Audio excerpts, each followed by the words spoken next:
हैं। इरफान साहब फलक से कहते हैं कि आयरा को तैयार करके नीचे ले आओ, अभी कामयार और आयरा का निकाह होगा। फलक जल्दी से आयरा को निकाह के ड्रेस पहनाकर तैयार करती है। दूसरी तरफ कामयार मौलवी साहब के साथ बैठा होता है। तभी फलक आयरा को लेकर आ जाती है। कामयार आयरा का हाथ पकड़कर उसे अपने पास बिठाता है। इरफान साहब मौलवी साहब से कहते हैं कि आप जल्दी से कामयार और आयरा का निकाह शुरू करवाइए। मौलवी साहब कामयार से पूछते हैं कि क्या आपको आयरा से निकाह कबूल है। कामयार कहता है जी कबूल है। इसके बाद मौलवी साहब आयरा से पूछते हैं कि क्या आपको कामयार से निकाह कबूल है। आयरा भी कहती है जी कबूल है। खुशी खुशी कामयार और आयरा का निकाह हो जाता है।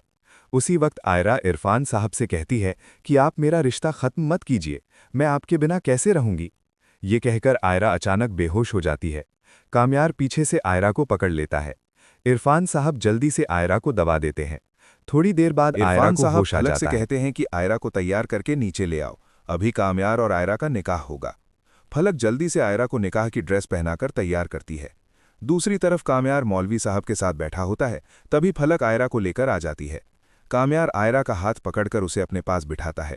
इरफान साहब मौलवी साहब से कहते हैं कि आप जल्दी से कामयार और आयरा का निकाह शुरू करवाइए। मौलवी साहब कामयार से पूछते हैं कि क्या आपको आयरा से निकाह कबूल है। कामयार कहता है जी कबूल है। इसके बाद मौलवी साहब आयरा से पूछते हैं कि क्या आपको कामयार से निकाह कबूल है।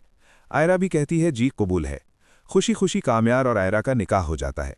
उसी वक्त आयरा इरफान साहब से कहती है कि आप मेरा रिश्ता ख़त्म मत कीजिए, मैं आपके बिना कैसे रहूंगी। ये कहकर आयरा अचानक बेहोश हो जाती है। कामयार पीछे से आयरा को पकड़ लेता है। इरफान साहब जल्दी से आयरा को दबा देते हैं। थोड़ी देर बाद आयरा को होश आ जाता है। ये सब हमारी मोहब्बत की वजह से हुआ है। कामयार आयरा को लेकर तुरंत घर आता है और अपने अम्मी अब्बू को बताता है कि आयरा प्रेग्नेंट है। ये सुनकर कामयार के अम्मी अब्बू बहुत खुश हो जाते हैं। उसी वक्त फरीहा कामयार की अम्मी नफीसा के मोबाइल पर आयरा के किसी लड़के के साथ तस्वीरें और वीडियो भेज देती हैं। नफीसा तस्वीरें देखकर हैरान हो जाती हैं और कामयार को भी दिखाती हैं। कामयार आयरा से पूछता है कि क्या ये सच है।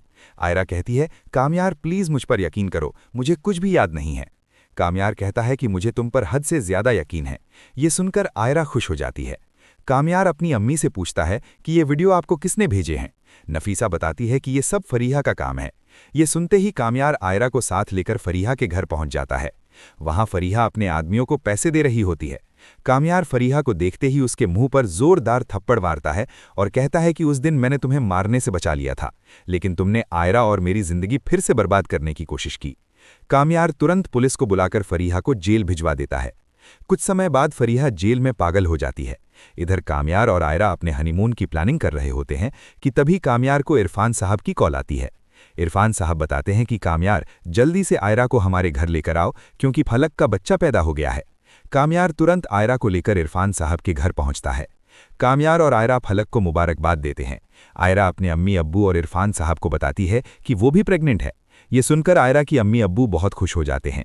अगर आप इस ड्रामा की आगे की कहानी देखना चाहते हैं तो हमारे चैनल को लाइक, सब्सक्राइब और शेयर ज़रूर करें।